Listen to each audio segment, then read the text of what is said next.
There is now a new advanced IOL that can be adjusted after your eye is healed to give you a lens personalized to you, just like a prescription for glasses would.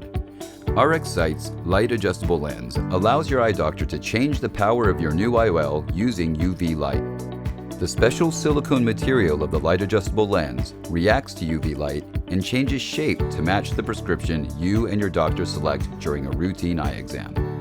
When you choose the light adjustable lens, the surgery experience will be just like the one for a standard IOL.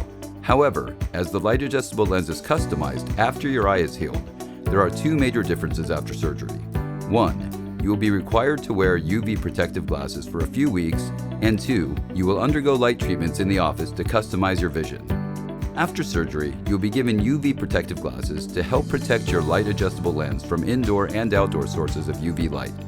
You must wear them during all waking hours until your light treatments are complete, as exposure to UV light during this period can cause unintended changes to your new lens.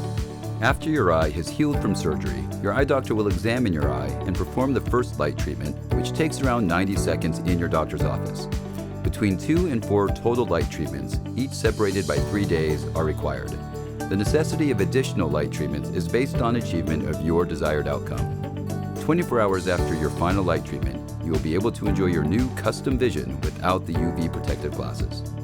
The U.S. Food and Drug Administration has approved the RxSight technology for patients with pre-existing astigmatism of greater than or equal to 0.75 diopters undergoing cataract surgery.